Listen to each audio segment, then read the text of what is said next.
avez l'intervention immédiate de deuxième phase qui vient d'arriver sur zone. Donc son objectif, ça va être de vérifier s'il y a des fumées dans le local, s'il est capable d'ouvrir la porte. C'est trop violent, là tu vois, t'as des flammes qui sortent d'ici. Et il doit rendre compte à la passerelle et c'est ce qui va déterminer la direction que va prendre la lutte. Derrière de leader, retro avatar, décolleté. Répète. Doucement, pas doucement. Avatar, montagne fermée.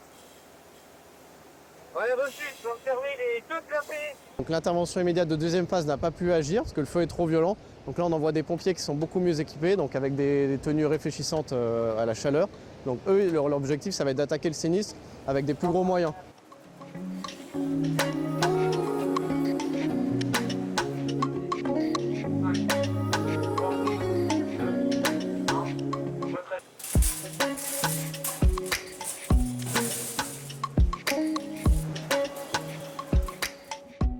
Donc on a le feu qui se situe sur le safran bâbord du local bar. La P1 en plage arrière est effective tout comme la P2 et la P3 local MMA, donc le cube est fermé.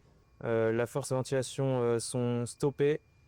Le feu est maîtrisé. On a le blessé qui est pris en charge par l'équipe médicale au niveau du PRV. Il est de nouveau conscient, il respire. Ok, si quelqu'un doit me faire le bilan maintenant, le transmettre au SAMU, vous diriez quoi? Bilan, donc du coup, c'est suite à un malaise. Elle respire, elle a une pression de 123/67, elle a une bonne TRC, elle a une fréquence respiratoire de 18 respirations minutes. Quelque chose à rajouter? Non.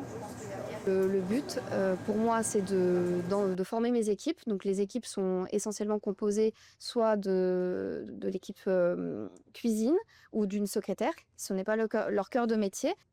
Et donc, l'idée, c'est de se coordonner, de voir effectivement, de les faire réfléchir sur un cas et aussi d'utiliser le matériel, puisque c'est pas inné, hein, faut savoir l'utiliser. Et donc, on travaille à la fois la technique et aussi la réflexion autour d'un cas.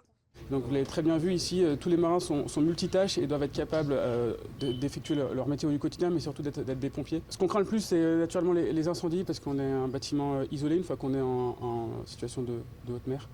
Et donc c'est effectivement du coup un exercice qu'on prépare et qu'on est paré si d'aventure ça devait nous arriver. Donc débriefing du CQX, pareil comme on dit, on va au plus rapide et on dit ce qui n'a pas été. On refait pas le match, on l'a vu, et puis moi j'apporterai les petites précisions que j'ai vues. Alors moi j'ai vu que la partie attaque. Donc j'ai vu l'I2, le GA, Protec, tout ce qui était autour. C'est plusieurs fois qu'on dit calme sur zone, ça peut mettre sous pression le DDI. N'hésitez pas à prendre vos équipes et vous décaler, pas le DDI. Le DDI téléphonique, c'est d'avoir resté ensemble. Sinon le reste, ça a été.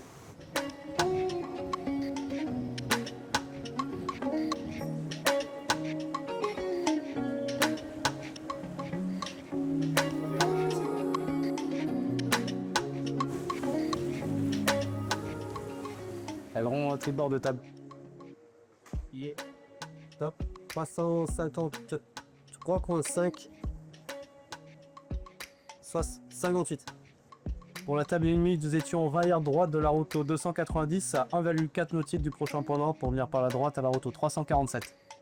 On va faire un point avec juste la distance, ce sera la latéral tribord de Yokana. On entretient le savoir-faire, c'est-à-dire qu'on va naviguer à la carte papier. Donc là on va faire des points, sur la carte, on va couper notre GPS et on va se repérer un peu à l'ancienne. C'est pour entretenir le savoir-faire là, ce qu'on fait dans la marine nationale, on est tout le temps en train de naviguer à carte papier, la deck un peu, pour entretenir le savoir-faire.